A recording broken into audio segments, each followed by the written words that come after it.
Hello বন্ধুরা, আসসালামু আলাইকুম। আপনারা কেমন আছেন? আশা করি সকলেই আল্লাহ তাআলার অশেষ রহমতে ভালো আছেন। প্রিয় দর্শক, আজকে এমন একটি সবজি দুঃখিত, এমন একটি শাক নিয়ে আলোচনা করব। তো প্রিয় দর্শক, এই শাকটি যদি আপনারা নিয়মিত সেবন করতে পারেন তাহলে কিন্তু বন্ধুরা এম, এই শাকটি দুঃখিত বন্ধুরা, এটি ধনেপাতা বলা হয়। তো এই ধনেপাতা কিন্তু বেটে সেবন করা হয়। তবে বন্ধুরা, এই ধনেপাতা কিন্তু বেশি পরিমাণে খাবেন না। তার কারণ হচ্ছে বন্ধুরা, বেশি পরিমাণে খেলে আপনাদের গ্যাস্ট্রিকের সমস্যা হতে পারে, পেটে আরও বিভিন্ন প্রকার সমস্যা হতে পারে। কিন্তু বন্ধুরা, এই ধনেপাতা সেবন করলে অনেক উপকার পাওয়া যায়।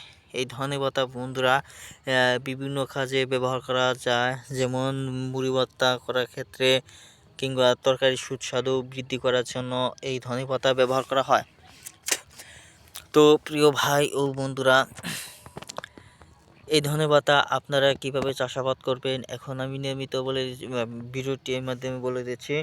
তো বন্ধুরা, আপনারা কি করবেন, আপনাদের জমিকে চাষাবাদ করে নেবেন। তারপর বন্ধুরা, ধনেপাতার যে উন্নত মানের যে বীজগুলো রয়েছে, সেই উন্নত মানের বীজগুলো কৃষকদের পরামর্শ নিয়ে তারপর বন্ধুরা আপনারা কি করবেন, ছিটিয়ে রোপণ করবেন।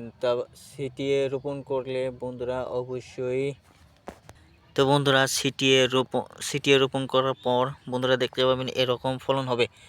তো প্রিয় ভাই ও বন্ধুরা, আপনারা কি করবেন, তারপর অতিরিক্ত ছিটিয়ে বীজ রোপণ করবেন না। যদি অতিরিক্ত বীজ রোপণ করেন তাহলে আপনাদের জমিতে সমস্যা হতে পারে। তো প্রিয় দর্শক, এই ভিডিওটি যদি ভালো লেগে থাকে তাহলে অবশ্যই আমাদের এই চ্যানেলটিকে সাবস্ক্রাইব করে নেবেন ভিডিওটি সকলের মাঝে শেয়ার করে দেবেন। ধন্যবাদ আপনাদেরকে।